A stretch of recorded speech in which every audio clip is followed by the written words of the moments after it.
Nathan, a last-minute winner for your first goal for the football club. How does that feel? Obviously, I'm ecstatic, and it's one of those things where last night I was sitting in my bed and I was dreaming of that moment. And it's a classic striker's goal, isn't it? It's probably one of the easiest goals I've scored all season, and maybe will score all season. But it all counts, and I'm definitely going to remember that. And to be honest, I'm just still buzzing. I'm buzzing off it, and yeah. What was running through your head when Junho had the ball inside the box? Get in there. That's just like, I don't really have to think about it. I was watching the play unfold, and I was thinking, right, just get between the sticks. One of those, and then when the ball's coming across the box, I'm thinking, please do not miss. Please don't be offside, and please do not miss. But it's it's one of them where you just don't think, you just do. I know I'm saying I'm thinking about it, but at the time I was probably just putting the ball in the back of the net and think about it afterwards. So. And that moment with the supporters must be something you'll never forget. Honestly, when you're looking at the away fans, like, or falling down the stairs, and and then in the chanting afterwards, honestly, it's surreal. It's something I've been at the academy since I was 10, and it's always been something I wanted to do.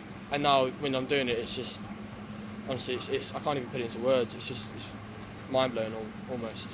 What was the message from the manager when he threw you on? Yeah, he scored a goal. He basically just said the reason I was getting another chance was because I did well against Bournemouth, and he basically told me to just do the same again, but score this time if possible. And yeah, so I was happy to oblige. You've been in and around the first team for a while now. Are you pleased with how you're progressing? Yeah, I'm probably not the best person to ask this. You're probably better off asking the gaffer or Kanzo, but I think I'm quite a patient person, and like I've waited a while for my opportunity. Like, I've been on the bench probably about 12 times, I'd say, this season and last.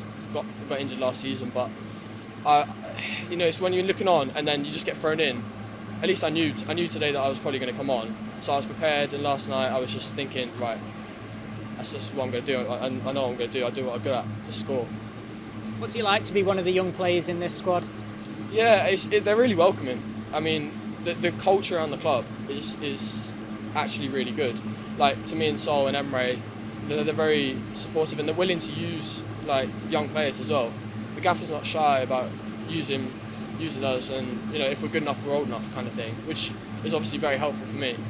And yeah, in and around the building, just very, very welcoming and very nice. It's a nice place to be, because they're actually, when you make a mistake, they're not getting onto you. They understand that you're young, and they understand that you're going to make mistakes. And it's even in the changing room now, they're all so buzzing for me, and that's just really nice to see. You stayed down south after the game against Bournemouth to kind of get to know everybody in the squad. Do you feel as though that's been a beneficial exercise? Yeah, especially for the new lads as well, because obviously we had the Spain trip where the 21s and the first team were mixed together. So, but then obviously transfer deadline day, some signings came, and it's nice to get to properly mingle with them, and yeah, it makes you feel more confident.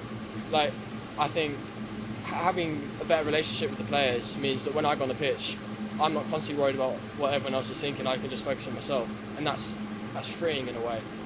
How much belief do you feel as though this team can take from this sort of result going into the next couple before the break? I think it's crucial, because if you look at the games we have coming, make no bones about it, there's some tough fixtures, but that 3 points there is critical, because that we take that into those games. That's like a positive vibe that we can take into the games, and we can hopefully get some more results. And it's less of a feeling around the place and with the fans that we're struggling. And yeah, I think next, obviously on Tuesday, got the game against Southampton. If we can get some points, hopefully a win, then yeah, I think I don't see why we can't get any more results out of the fixtures.